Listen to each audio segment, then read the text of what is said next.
I think it's ready. Close this, close this, close this. And I think that we are on or not. Yes, we are on. Fantastic. So, fantastic. So I was mentioning, thank you very much for having joined me. It's a new week, and I hope that you have started with all your energies and all your positive attitudes, okay? So thank you very much for having joined me. Now, as I was mentioning, let us start with today's class. And for this week's topic, we're going to have the listening section. As I told you, in my opinion, very didactic, playful. You never get bored of practicing this section because there's always something new. And I think that you share this with me. As we are human beings, people, it's actually more entertaining sometimes to listen to somebody speaking to us instead of, for example, reading somebody or, I don't know, maybe writing for somebody. It's actually something very much common that people find more attractive and interesting to listen to people. So maybe this is going to be the case for you as well. Right, so let's go. I'm going to share my screen with you, and we're going to be discussing the general aspects of this section, okay?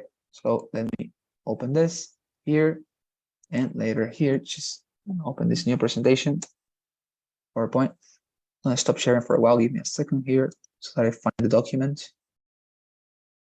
Have it here. Save yes. Where's this?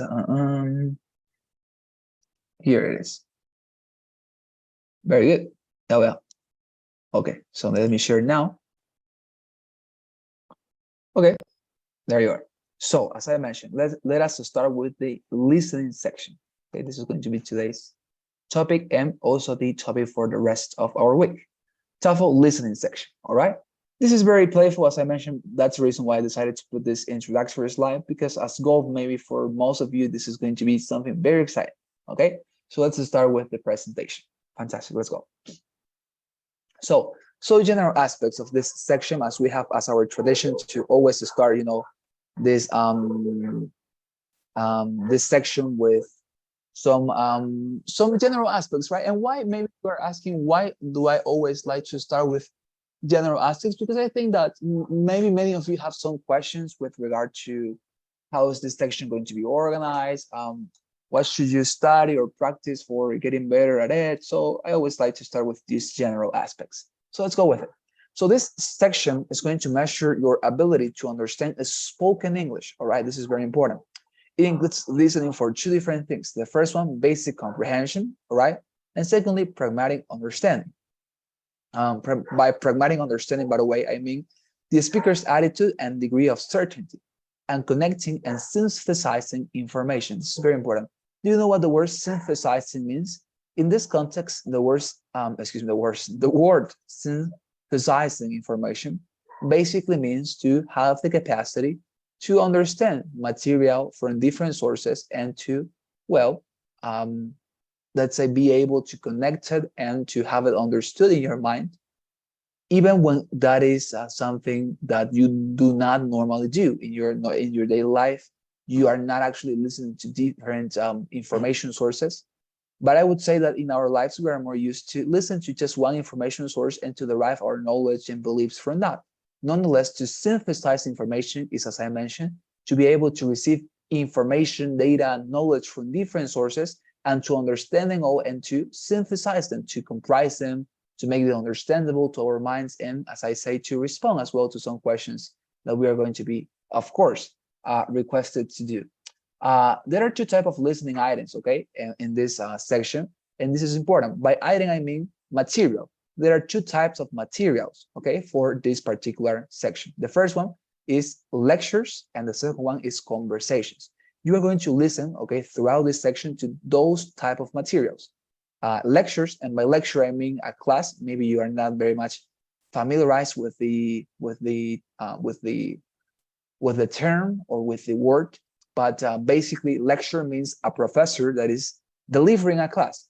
For example, when you are in the university and your professor delivers a class, let's say you, of course, listen to a lecture. Why? Because the professor is, as I mentioned, giving a class, and basically you're going to listen to a recorded class, of course, delivered by a professor, and that is going to be part of the material you're going to be listening in this section. Of course, everything in this section is about listening, right? And of course, taking notes in order for you to respond some questions later, as you're going to be able to see, don't worry. Now, what else?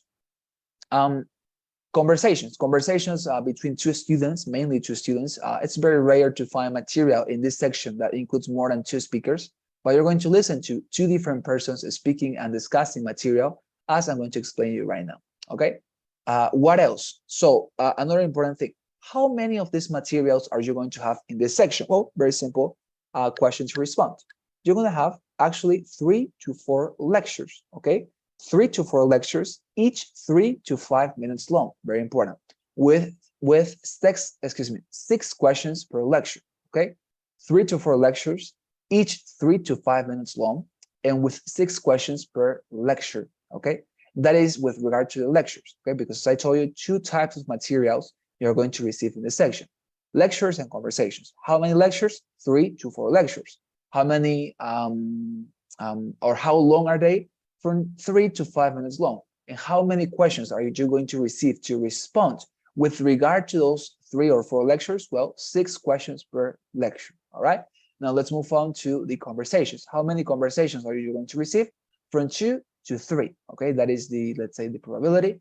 And also with 2 speakers, as I was somehow clarifying, very difficult to find more than 2 speakers in the TOEFL exam. You're going to have you're going to have to listen to these conversations for 3 minutes approximately, because that is their duration. And you're going to have 5 questions per conversation. All right. Now, before you move on, I want to explain why is there a variation. I know that with you, I have already explained this, and it's because of the experimental version. You remember, right? What is the experimental version of the exam? That has to do basically with ETS giving you an exam in which you are not actually, let's say, going to receive any type of qualification, but it's simply an extra passage and extra time for you to respond and to consume material that ETS is planning to incorporate in their exams later. And you're simply helping ETS, well, to recognize what type of questions should they include, what should they improve in their exam. Basically, you're going to help ETS to improve. And how are you going to do that? Well, by solving for them an extra lecture or an extra conversation and responding to the questions and to and delivering answers that, as I mentioned, are not quite common. Probably they're going to test new things if you receive this experimental version. But as I mentioned last week, doesn't matter. Why? It doesn't matter because this is not going to be considered towards your score. Normally, you receive 3 reading passages, 3 listening passages, 3 lectures, and 2 conversations. So in these 3 lectures, as you normally receive 3 lectures, even if you receive a 4th lecture as part of the experimental version, it doesn't matter, okay? Don't get scared. Why don't get scared? Because the 4th lecture or the extra material is not going to be considered towards your score. Your score is always going to be measured in the normal version of the exam. 3 lectures and 2 conversations. If you receive 1 extra, that is to say 4 lectures and 3 conversations, don't get mad, don't get crazy. Just continue, perform, listen, respond as they ask you to respond. And that is fine because you're helping them. They are not harming you or affecting you negatively nor positively. All right. Now, third, you can take notes on any audio item throughout the test to help you answer questions, dear students. You have 41 to 57 minutes to complete this section. Accordingly, you will have from 1 to 1.5 minutes per question in order to analyze it and to respond it. Okay, this is the overall duration, okay, of the listening section from 41 to 57 minutes. Okay, what else? You can take notes on any audio item throughout the test to help you answer. This is tremendously important, your students. I think that with you, we have not reviewed how to take notes yet. And this is the day in which we are going to be talking about that. How to take notes, not only for this particular section, but for the entire exam, right? That is going to be today's meditation topic. How to write down notes for what? For the listening section. And not also for the, it's not just for the listening section, but also how to write down notes for the entire exam, okay? For the writing section, for the speaking section. I'm going to teach you, I'm going to give you some recommendations, not on the structure as such, because I consider that structures in reading, in listening are never important, and more importantly, when you have to write down notes, because when you're writing notes, as I mentioned to you, you don't have extra time to take notes. It's not like they give you your lecture or your listening item and you listen to it and then you have 30 seconds to take notes. It doesn't work like that. You have to listen to your recording, you have to listen to your audio, to your lecture, to your conversation, and to take notes while you listen. So it's very important to always write down concise, fast notes as I'm going to teach you. Okay, I'm going to give you some recommendations, not in the structure, because if you try to follow the structure, that's actually going to complicate things even more. Okay, so I don't want that for you. I want to simplify and to help you with the exam. All right. Now, per minute, excuse me, per question, we're going to have approximately 1 to 1.5 minutes in order to respond and analyze our questions. Okay, that is very important. Anyways, if you want to know that, it's a matter, as I mentioned, of learning and how to take care of your time, how to obey your time, because as I mentioned, from 1 to 1.5 minutes, you're going to have in order to respond every single question during this section. All right, those are the general aspects. Now, let's move on to the following slide. Okay. Is there any question, dear students? Oh, by the way, I wanted to mention as well, do you remind when we were in the speaking section, and we have not discussed that, don't worry. How are you going to listen to the listening passages or to the listening material? You're going to have headphones. Look at the image I have here. This is the image of a headphone, right? And this is the model that you're going to receive in the exam. Very, very similar headphone like this one you're going to receive on the exam. So in order to listen, you're not going to have, for example, to listen to a, I don't know, to a voice recorder or to a speaker or something. No, but you're just going to use your headphones, and the audio is going to be displayed in that device. Any question, dear students, about the general aspects? Anything that I could clarify? Please tell me. Guadalupe, Camila, Luis, Lucia, Paulina, Nathalie, any question, dear students?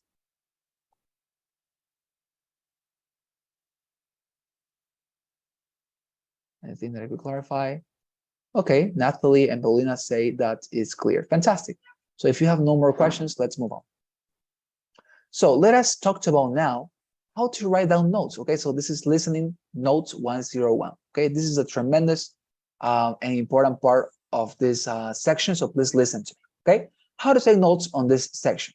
So to begin with, don't forget that all the sheets of papers and pencils you will need to take your notes will be provided to you by your test center. Okay, this is if you're taking what the home IVT, the IVT version, the normal IVT version. If you're taking the normal IVT version, in which you have to go to a test center to take the exam, don't worry about any type of material in order to take your notes. Okay, pencils, sheets of paper, erasers, anything you may need.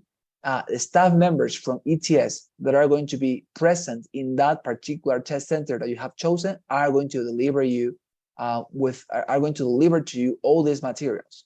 If you need papers, they are going to give them to you. If you need pencils, they are going to give them to you. If you need, for example, eraser, they are going to give it to you. Everything you need, they are going to provide it. Okay, you don't need to bring anything to the test center if you're taking the in-person IVT version. Now, if you're taking a home IVT version, it's a completely different story. Why? Because you cannot write down, as I mentioned, I think earlier, notes on paper as you would normally do it if you were taking the IVT version. You cannot take papers you cannot take notes on paper. The way you have to take notes is by getting by yourself on a small desktop whiteboard with erasable marker. As I mentioned, I think in the introductory class, the way you write down notes in this home IVT version, the one that you took to take at home and not is not requiring you to go to the test center. If you're going to take notes in that section, you need to have, as I mentioned, a whiteboard, okay, that uses erasable marker, and there is where you're going to write down your notes. And of course, as you can see, I think very logically, you are going to have to erase those notes constantly because, of course, you are not going to have enough space in order to write down all your notes in a very, very small whiteboard, right? With erasable marker, you're gonna have to write down your notes like this. It's going to be uncomfortable, okay? But if you want to go for the home IVT version, you feel very much comfortable with this version, notice that this is going to be a difficulty because you have to get the whiteboard, you have to get you have to get used to the fact that you are going to have to erase and rewrite many notes, okay? Fantastic. Second thing, okay? What you can do to save time and maintain order is to prepare your sheet with some points marking the beginning of each note, all right? Further, try not to be very extensive with any of your notes, dear students. Write down just general ideas, okay? As concisely as you can. You are not listening to write, you are writing to remind what you have listened, okay? This is tremendously important. Please listen to me. Um, for example, many of my students have told me, but please, teacher, I mean, I don't have a beautiful letter, or I always get deconcentrated because I have to try. I need to have a lot of organization in my papers. But let me tell you, that is not very good for this exam. Why? Because the reason why you're taking notes is not because your notes are going to be evaluated. Let me tell you that.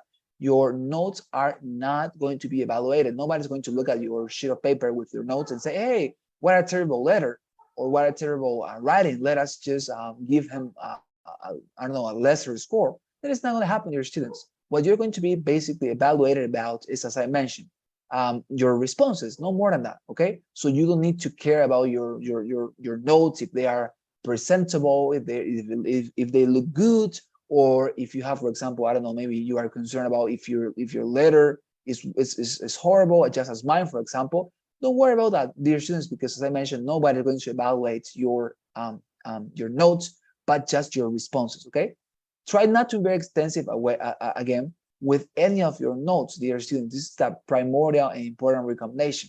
Write down just general ideas as concisely as you can. Okay, it's not necessary to write down a testament. Okay, please don't understand that. You have to take super brief notes, as brief as you can, because if you just write down brief sentences, well written, then you're going to be able to remind a lot instead of not paying attention to the lecture and trying to read everything you listen, which is of course going to be difficult and impossible actually. All right, so very important. Always for this section, dear students, it's very important. Try not to be very extensive in your notes. Always try to be concise, going directly to to the discussion topic. And then, as I mentioned as well, try to always you are not writing these notes to have somebody evaluate them. No, it's just a matter of help to you. Okay, not to ETS, so they don't care if your letter is ugly, or they don't care if you're, I don't know, if you're let's say they don't care about, let's say, how structured and organized is your sheet of notes. Doesn't matter. Okay. By the way, this is what I mean when I say try to always have some sort of organization in your sheet of paper. I'm not saying very much organization. Okay, please don't misunderstand me. But if you bring some organization to your sheet of paper, of course, that is going to facilitate your work. What do I mean by this structure, or what do I mean by this sheet of paper? Well, the only thing you need to know is that whenever you are about to write down notes and you know that you're going to start writing down notes, I recommend you, dear students, to divide your sheet of paper like this, okay? And why like this? Well, let me tell you. The reason is because if you write down some points, okay, you mark some points in your sheet of paper, you're going to be able to know where is one of your notes starting and where is ending. So you're going to be able to understand and to find out your responses very quickly and very effectively. Okay, so my recommendation is, as I say, always have these very little points or markers indicating where you are starting how's this called, a note, and also where you're finalizing, ending with that particular note. Okay, that is all you need to know with regard to this. Let's move on. Now, third recommendation, dear students, you should write down only information words and leave out function words. Okay, what do I mean by information words? By information words, I simply mean words that are meaningful, okay, that contain significance, such as people, places, actions, or descriptions. Okay, this is very important. Function words are things like prepositions, for example, and verbs and modals, which provide almost no useful information about the material. So what I recommend you, dear students, please look at at the right side of my screen, is that whenever you are thinking about what to write down in your notes, how to write down your notes, just do this, simplify everything. And as I mentioned, try to always, okay, dear students, try to always be meaningful. That is to say, what you are going to write down in your notes, try to have it very, very much clear that it is going to be part of the questions, or at least be sure that you are making team with good people as well. Okay, maybe it's a recommendation out of my classes, but I think it's important anyways. Okay, so how does this work? For example, look at my right screen. We have a sentence. Look at it. It says, insomnia, a consistent difficulty in falling or staying asleep, is the most common of the sleep disorders. If you look at this sentence, dear students, what is going to happen? Look at what I have, for example, below that sentence. Insomnia, common disorder. Why do you think that I wrote those 3 words? Because for all the first sentence that I wrote, this is my summary, and this is what I would write if I were in the TOEFL exam. Again, as I say, it's very important, dear students, that you don't include function words, but merely information words. Okay, what do I mean by information words in your notes? Now there are some questions, excuse me, some words in your language that when you, for example, do not know how to say something, you are able to, with a few words that you do understand, communicate yourself, right? For example, if somebody who doesn't speak English comes to you and asks you for a glass of water, he's going to know some particular phrases that are going to be, of course, very important, right? Now, as I mentioned, dear students, it's very important for you to permeate yourself with this and to find words that are meaningful.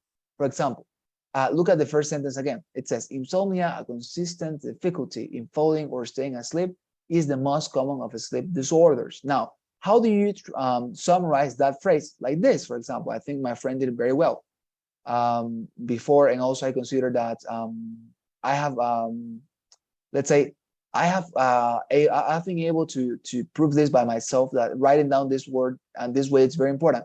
Because if you write, for example, just 3 words that are meaningful and that describe functions, then you're going to be able to remember notes, even if you are not, as I mentioned, even if you are not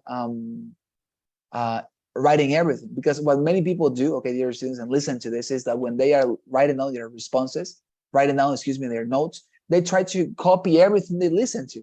But of course, I ask you, is that something possible? Well, it's not, because let's say in the lecture of 3 to 5 minutes, how are you going to write down 3 or 5 minutes of work and things that the speaker said? But what you need to do, as I mentioned, is to synthesize information. That is to say, you need to look for a manner in order to simplify things. Okay, and how do you do that? Well, by summarizing your sentences with function words. As for example, insomnia, common, disorder. All of these are things that, if you think about them, they convey an idea.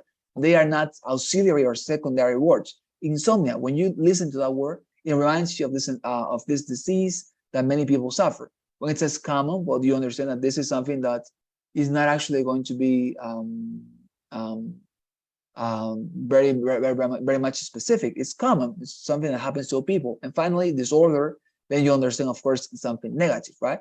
So as I mentioned, it's not necessarily true that that you need to write down everything. No, just write down function words, words that express a meaning. For example, insomnia, when you think about insomnia, you say, hey, somebody who cannot sleep. When you think about common, for example, you say, hey, somebody or something that is super general. And disorder, oh, somebody who is not very good. Okay, so write down your notes, as I say, writing down function words. That is to say, words that have a meaning, that are meaningful, not words like, for example, in or a or I don't know, is, of. Those are simply, as I told you, something like they are, I don't know, auxiliary things, but they are not important things. Okay. Yes. So we are going to move on to the final recommendation. What is my final recommendations for you to write down notes, dear students? Well, very simple. Try to write down abbreviated words. Okay. Abbreviated words is tremendously important. Do you remember, for example, dear students, the difference between consonants and vowels? Vowels consist of the letters A, E, A, E, I, O, and U, and also we have B, C, D, and F, and so on, so many other consonants. Now, here's the interesting part. Vowels are so common, as I mentioned to you, that you could write a word without any of its vowels and still understand the meaning. Look at it. Some examples: sleep. If you try to abbreviate sleep, how would you do it? S-E-E-P, right? You would remove that from them. The double E's, you would remove them if you were trying to make a summary of this person, right? Sleep, or of this word, sleep, that is also, as I mentioned to you, dear students, just the translation, or basically is the change that it has been made for the purpose of having more space, right? What else? Symptoms. Symptoms. Look at the sentence. We have S-I-M-P-T-M-S. So that will be for the abbreviation for some gringos. For some people, of course, that do not like to use very much expressions, etc. But nonetheless, for us, we can use, of course, the normal one. What else? Depression.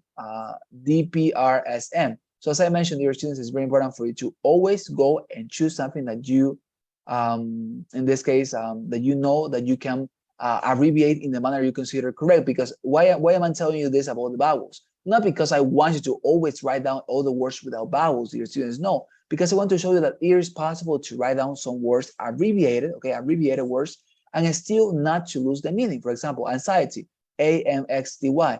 If I look at this, I think, oh, but this I don't know, this is wrong because I am including Y as well and A. This is not wrong. Why? Because this is a word that is super popular, and that you don't need actually to write it down, as I mentioned, in more formal style. If you want to remain firm and constant to your style, do it. All right, dear students?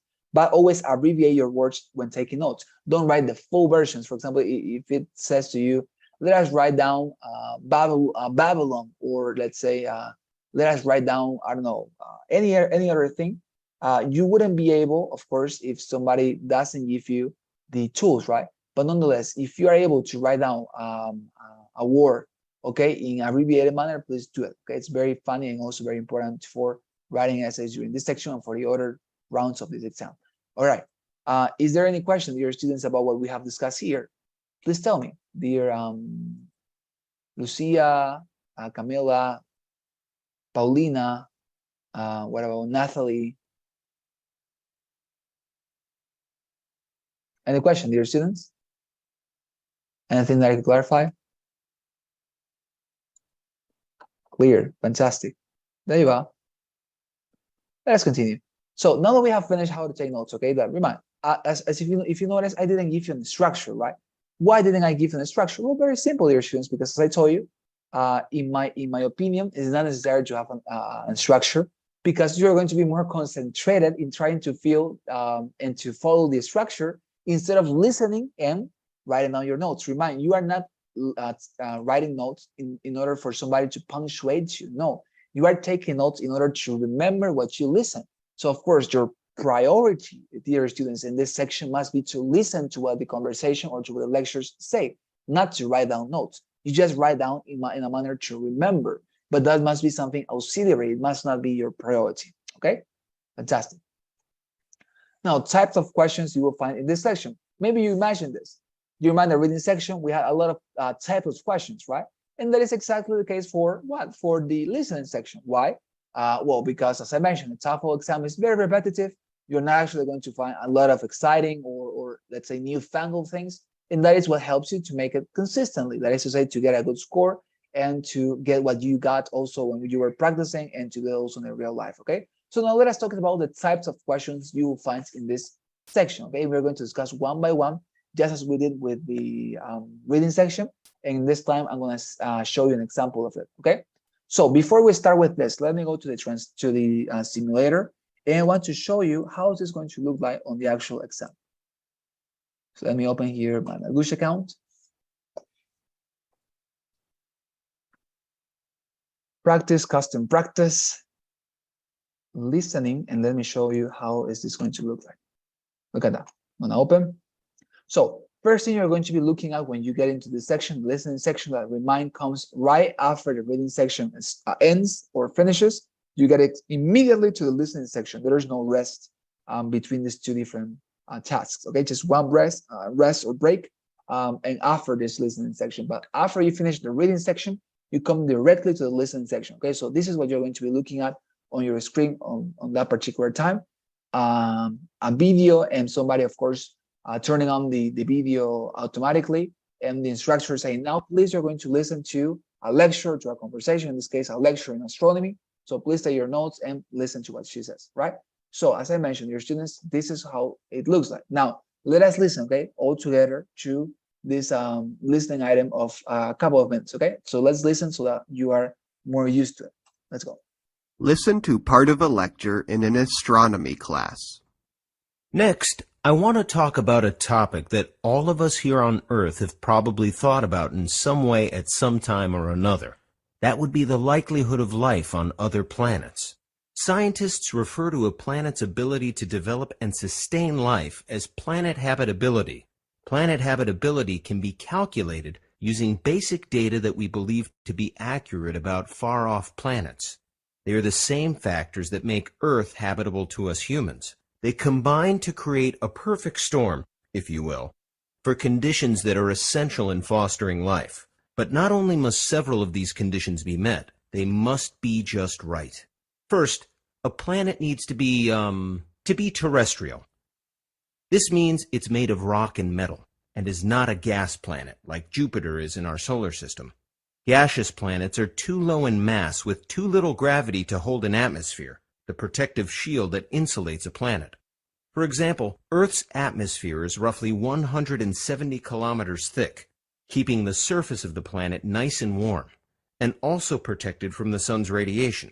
But a planet like Venus, our next-door neighbor, has an atmosphere 100 times thicker than Earth's, made of greenhouse gases. So Venus is way too hot and toxic to be habitable. Terrestrial planets also have volcanoes and geologic activity, unlike gaseous planets, which can circulate nutrients to organisms. Since all terrestrial planets have the same basic chemical makeup, we know nutrients are present. Nutrients are essential for planet habitability because they build and maintain the bodies of all living things. Speaking of nutrients and their circulation, a habitable planet also requires liquid water and a water cycle. Actually, the presence of liquid water is the most important factor in determining planet habitability. A planet too close to its sun or too far away is not capable of supporting liquid water, and it's immediately disqualified from supporting life. Liquid water is a solvent essential in biochemical reactions. It transports chemicals inside an organism's cells and throughout the body.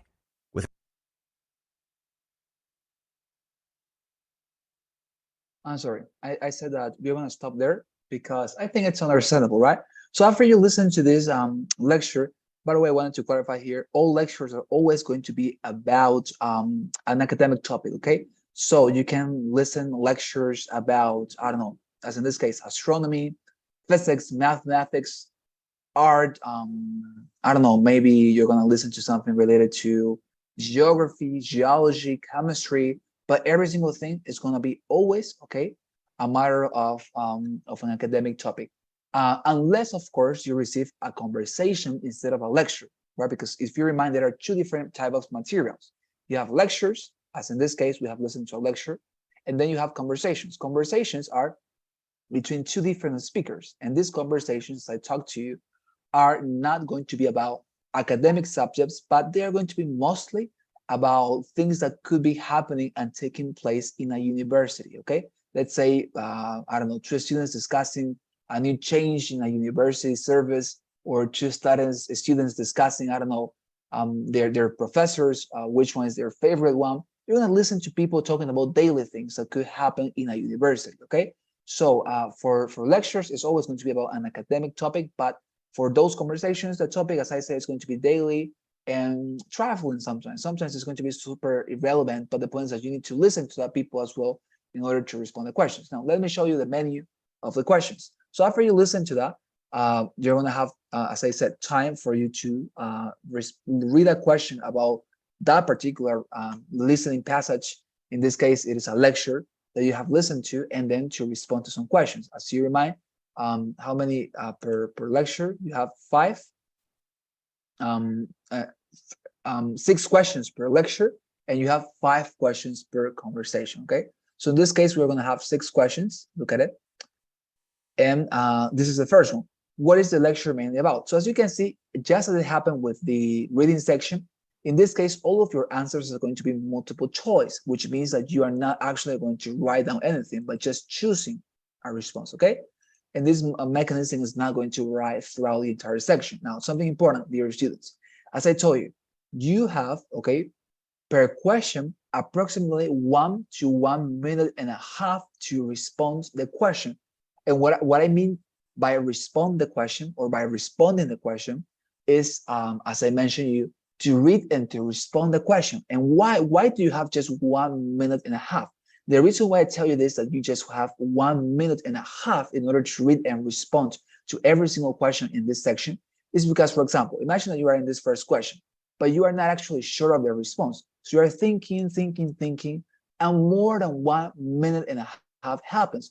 What is going to occur in that situation? If you spend here in one question more than 1.5 minutes or something approximate, the computer is going to take you directly to the other question, even if you have not pressed the button next. Okay, I'm going to repeat. If you spend in your responses more than 1 minute for every single question, I mean, right, in this question, if you spend more than 1.5 minutes in this question, reading it and responding it, the computer is going to take you directly to the other question. Okay, so you need to be super careful, dear students. Why? Because as you can see here in the menu, there is not a button that says previous. Okay, and that is on purpose. Why? Because in the actual exam, in this case, you cannot go back. All right, you cannot go back to the previous question. You just have the availability to read and respond to a question, as I said, for 1.5 minutes approximately. All right, you are not going to have a chance to go back as you did in the reading section. So you need to respond these questions quickly, all right, rapidly. You are not having a chance of coming back and deciding again, not at all. You're just going to have 1.5 minutes, something approximate. Okay, so you respond. Let's say you respond, you press next. If you press next, of course, it's going to take you to the other question. I'm so sorry for the bell on my family. As I mentioned, what happens is that as I say, dear students, you are not going to be able to come back. Okay, you need to respond to these questions rapidly, quickly, and moving on. Okay, pressing the button that says next. But because if you don't press the button next in 1 minute or 1.5 minutes approximately, the computer is going to take you directly to your question without even let's say without your consensus or without your approval. Okay, it's just going to take you directly to your question if you don't press the button next in more than 1.5 minutes. Okay, having said that, that is basically how this section works. Any question about let's say the platform or what you're going to be looking at in your screen, dear students? Any question? Guadalupe, Camila, Lucia, Paulina, Natalie, Alexander, any question about how this section is going to look like? Any question about the menu you're going to be having?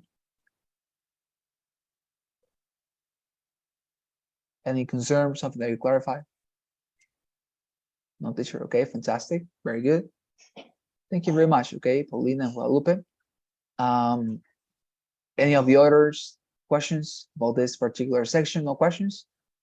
All right, fantastic. I guess no questions then. So as you can see, this is the menu. It's actually a very similar menu to the reading section. Nonetheless, as I say, you, of course, in this case, don't have the reading passage here available for you to read. And as I told you, you are going to listen to every single listening item just once, okay? So please don't be relying on the fact, oh, but I'm going to listen to it again. No, that is not going to happen. Just one time, okay, just once.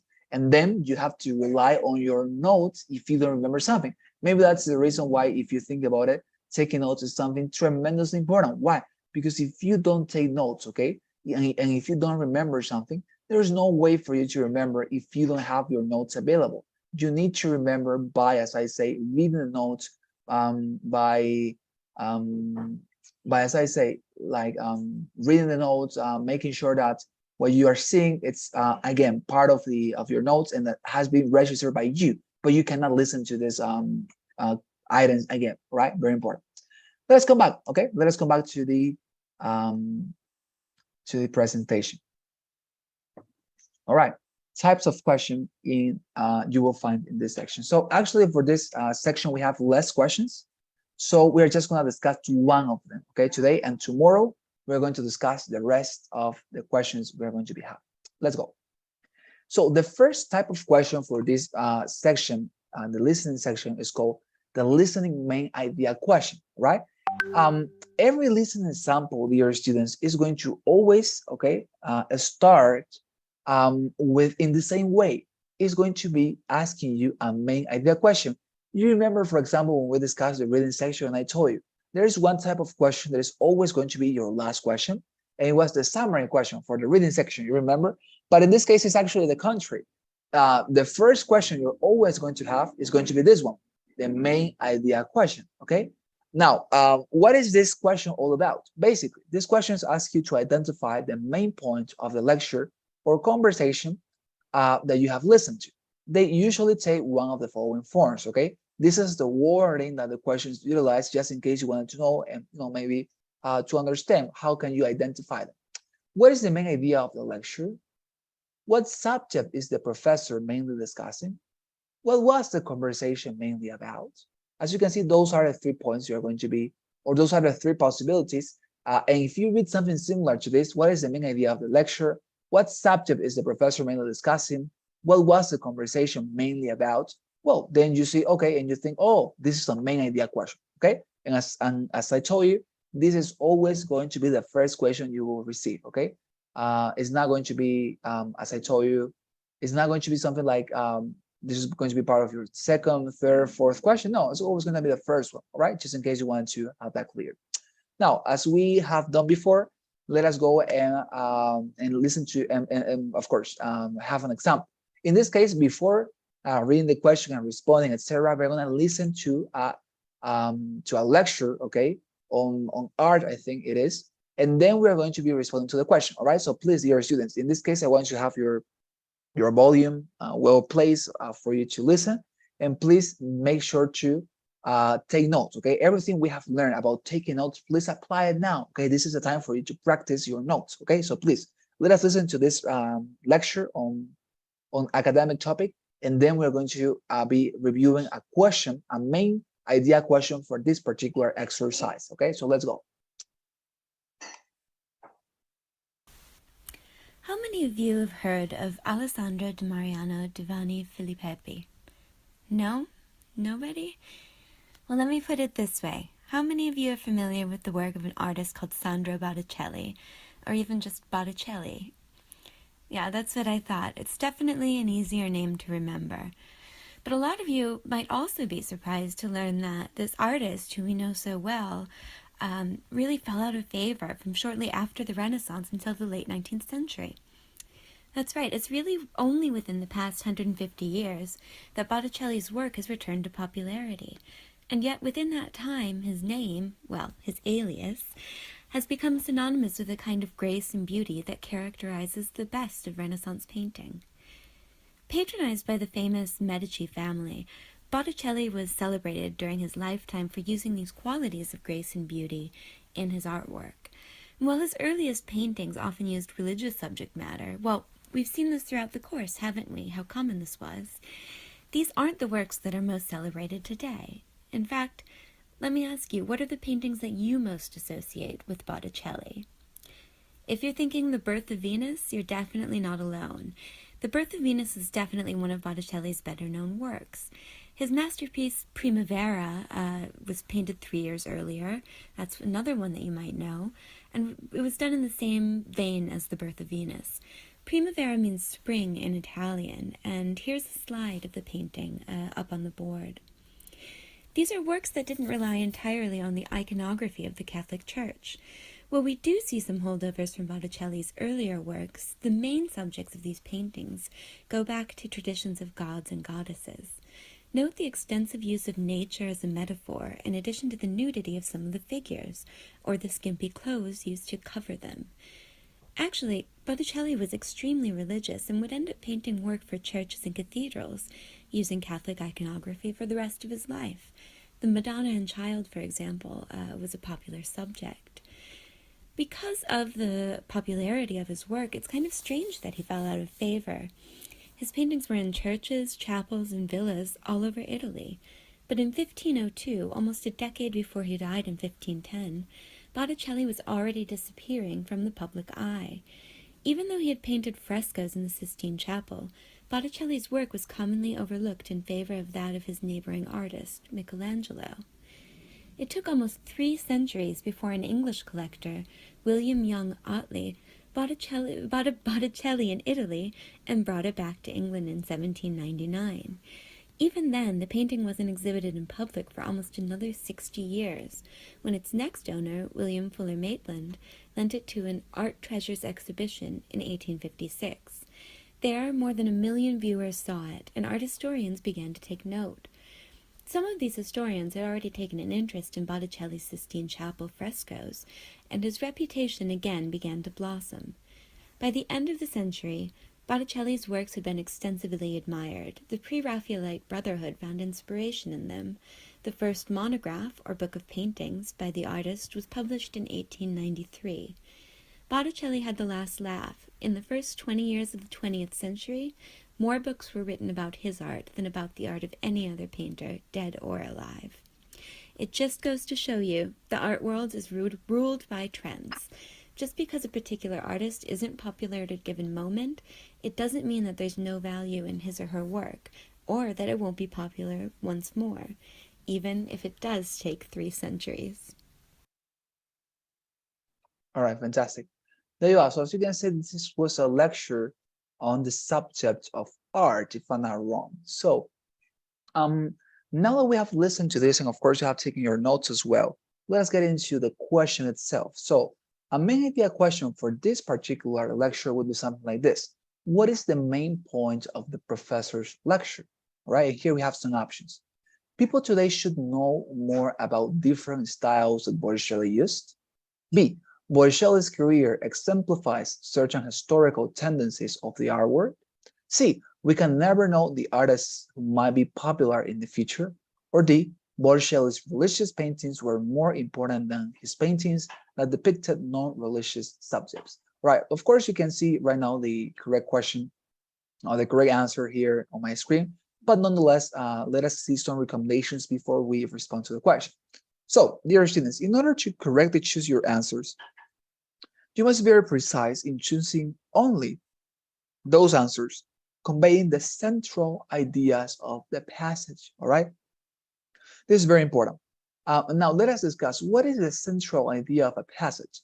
The central ideas of the passage are not that, or are not those ideas or let's say points that started a lecture or a conversation, not necessarily, okay? Not just because the lecture starts with a particular point or with a particular subject or topic, it means that is the central idea. No, no, no.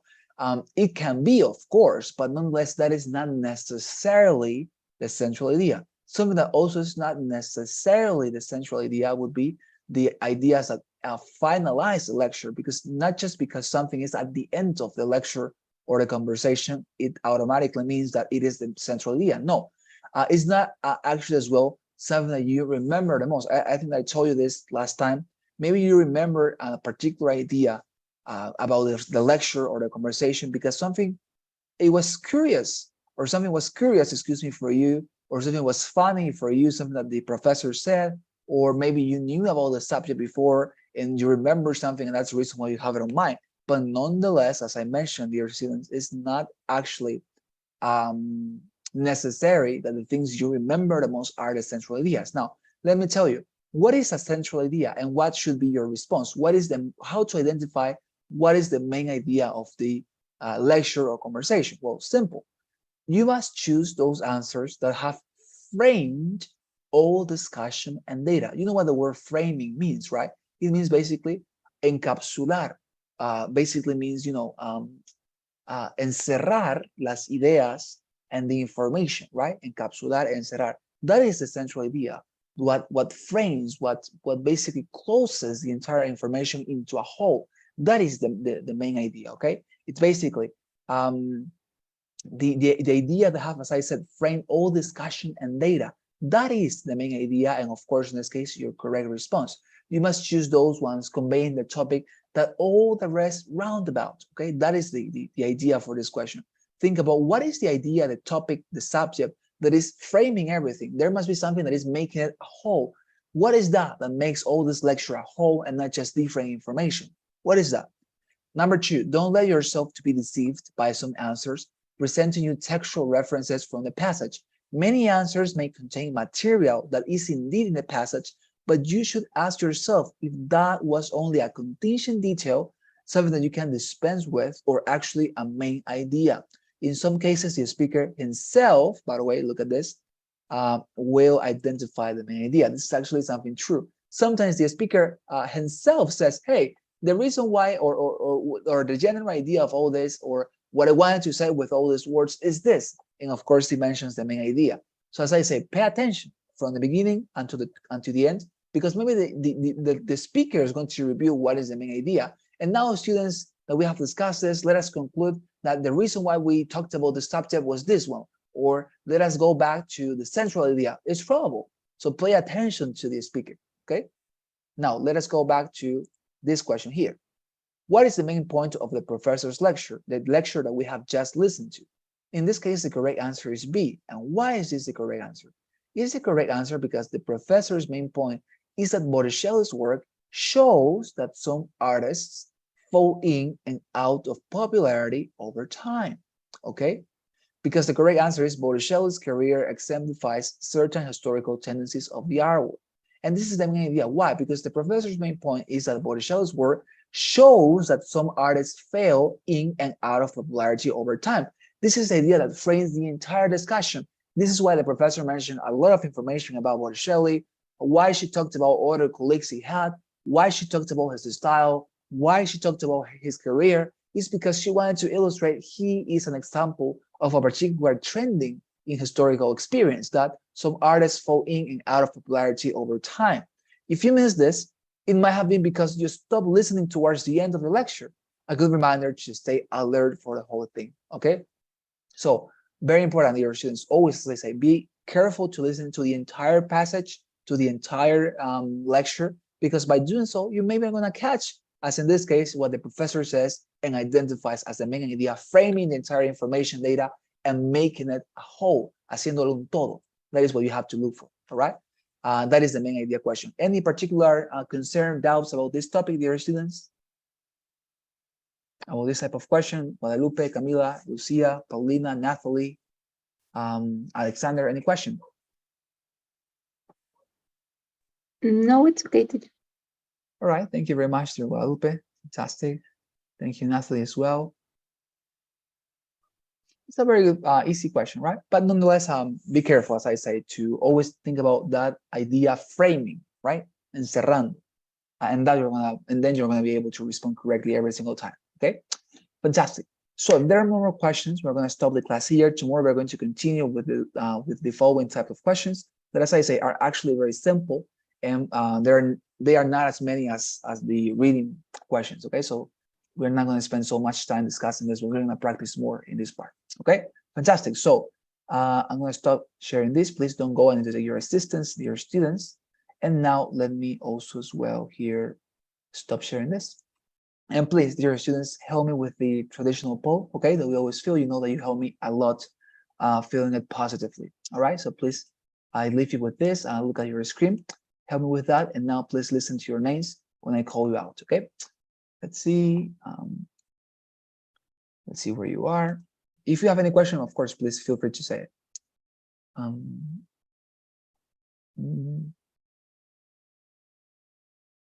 Where is this? It's actually here. Okay, so it's here present. Guzman Guadalupe. Present. Thank you very much, Guzman. What about Sonia Raquel?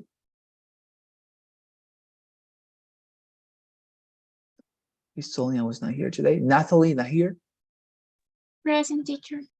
Thank you very much, Nathalie. What about John Ariel Machaca? He was not present today. What about Grados Lucia? Present. Thank you very much, Lucia. What about Camila Reyes?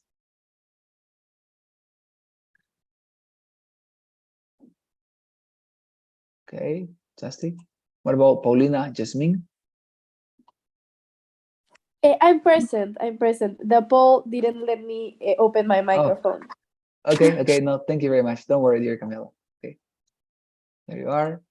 And finally, Franco Alexander Christopher. Present, teacher. Thank you very much, Christopher. Okay, there you are. Fantastic, dear students. Okay, thank you very much, okay, for your responses. Okay, so I see you tomorrow, okay, with more classes. Please try to put into practice what we have learned about notes. Listen to documentaries. Tomorrow I'm going to send material to the group, so don't worry. But try to practice taking your notes with the recommendations I gave you. Okay, have a wonderful night. See you tomorrow. Thank you, teacher. Have a wonderful night. Bye. Thank you very much. See you later. Bye-bye. I have a question. Yes, please, Camila. Enter to the page to reserve the calls that you told us, I think a week ago, but yes, it doesn't let me reserve any call. Like it opens me a page of videos of weird videos, and I don't know why. I can't. Which one? I don't know. The You 15 said, minute call. oh, okay, the 50 minutes call. Yes. Let me. You were the one who sent me photographs to my WhatsApp. Yes, yes. Yes. Okay. So I'm gonna check them out. Okay, in order to see what happens, and I'm going to derive it to the coordinator, and she's gonna be helping you as fast as she can. All right, with that direct connection. Okay. But don't worry, it happens sometimes that there are some problems, but you're going to be able to register. Okay. Okay. Thank you. Bye. Okay. Fantastic. Thank you very much, Camila. Bye bye. Teacher, Yes, Paulina. did Tell you me. mark me present? Yes, yes, I did. I did. Don't worry, dear Paulina. And I have a question. How we can improve our speaking? Oh no, sorry, our listening Mhm. part. How we can improve or What I recommend you in this case to watch classes delivered by professors. For example, I don't know, go to YouTube and look for classes on mathematics, right? In English, of course, and listen to what the professors say. Classes on biology, listen to how they explain, how they speak, and that could be helpful. Tomorrow I'm going to give you material about that, so don't worry. But nonetheless, if you want to practice right now, go to YouTube and look for classes in that sense, okay? Of biology, mathematics, astronomy, etc. okay, teacher. Thank you. Goodbye. All right, my pleasure. No, my pleasure. Bye bye.